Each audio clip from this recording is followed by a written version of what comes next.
Hello everyone and welcome back to Last Thing Before Sleeping. I'm your host, Rufus, and tonight, we're diving into a story that feels like it's ripped straight from a techno-thriller, but it's happening right now and could affect the car you drive. We're talking about a tiny component that has sparked a massive international showdown, the humble semiconductor. Specifically, we're looking at how a dispute over a single company, Nexperia, has put the Netherlands in the crosshairs of a US-China tech war, and is threatening to bring Europe's mighty car industry to a grinding halt. It all started with a move that sent shockwaves through the tech world. The Dutch government seized the Netherlands headquarters of Nexperia, a major chip manufacturer. Now, Nexperia might not be a household name like Intel or Nvidia, but it's a critical player. It's owned by a Chinese company, Wingtech Technology, but its roots and a significant part of its operations are firmly in the Netherlands. So, why would the Dutch government take such a drastic step against one of its own? Well, the plot thickens when you look at recently unsealed court documents. As reported by the South China Morning Post, these documents revealed something astonishing. The United States government had allegedly delivered an ultimatum. They threatened to add Nexperia's Dutch subsidiary to a trade blacklist, a move that would cripple its ability to do business internationally, unless Nexperia's Chinese CEO was removed from his position. This has led to widespread speculation that Washington was applying immense pressure on The Hague to align with its strategy of containing China's technological rise. The Dutch government, caught between its most powerful ally and a major economic partner, found itself in an impossible position. The seizure of the headquarters appears to be their response to this pressure, an attempt to navigate these treacherous geopolitical waters. But this action didn't happen in a vacuum. It triggered an immediate and powerful reaction from Beijing. In what can only be described as a retaliatory measure, China decided to restrict the export of chips from Nexperia's manufacturing plants located within China. And this is where the story goes from a corporate drama to a full-blown economic crisis for Europe. You see, Nexperia is a key supplier of essential chips to some of Europe's biggest car manufacturers, including Volkswagen, BMW, and Mercedes-Benz. We're not talking about the super advanced, cutting-edge processors you'd find in a smartphone. Instead, these are what's known as foundational semiconductors, the workhorse chips that control everything in a modern car, from power steering and braking systems to window controls and infotainment displays. Think of it like this. You can have the most powerful engine in the world, but if you don't have the tiny, inexpensive bolt that holds it in place, the whole car is useless. That's the role these Nexperia chips play. They are the essential high-volume components that the entire automotive supply chain depends on. Without a steady supply, production lines can't run. And that's exactly the threat facing Europe's auto industry right now. A sudden cutoff could lead to factory shutdowns, job losses, and a massive economic blow to a sector that is the backbone of many European economies, especially Germany's. The potential for disruption is immense, and it highlights a critical vulnerability in the global supply chain that everyone is now scrambling to address. As you can imagine, the diplomatic fallout was immediate and intense. The Netherlands and China, which have historically enjoyed strong trade relations, were suddenly engaged in a sharp war of words. The Dutch Foreign Ministry defended its actions, citing national security concerns, a term often used to justify actions taken under pressure from the US. Meanwhile, Beijing accused the Netherlands of politicizing trade and bowing to external coercion, warning of serious consequences for bilateral relations and the European business environment. This wasn't just a disagreement.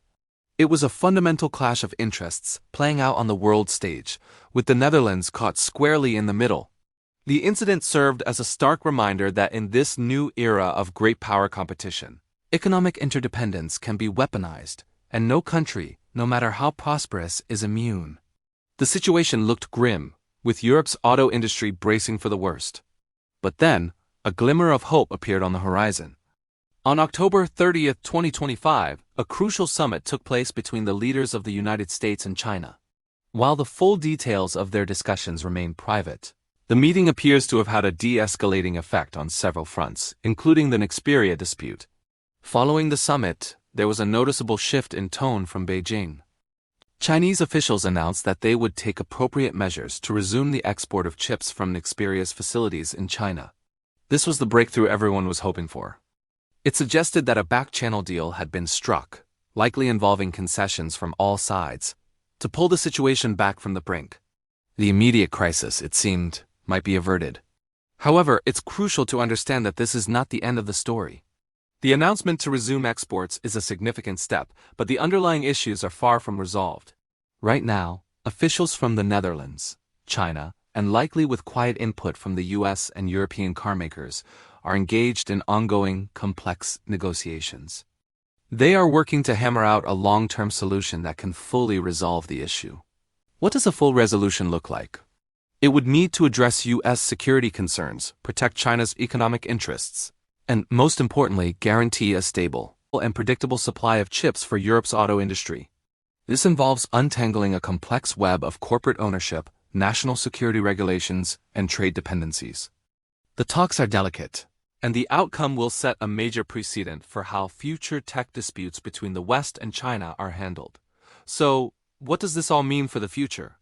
This Nexperia crisis has been a massive wake-up call for Europe. It has brutally exposed the continent's dependence on external powers for critical components. For years, the strategy was all about efficiency and cost, leading to highly globalized supply chains. Now, the conversation has shifted dramatically to one of strategic autonomy. European leaders are now pushing harder than ever for policies that would bolster the continent's own chip manufacturing capabilities. This includes initiatives like the European Chips Act, which aims to pour billions of euros into building new semiconductor fabs on European soil. The goal is to ensure that in the future, Europe isn't held hostage by geopolitical disputes happening thousands of miles away. But this is a long-term project. Building a resilient semiconductor ecosystem takes years, even decades, and vast amounts of investment.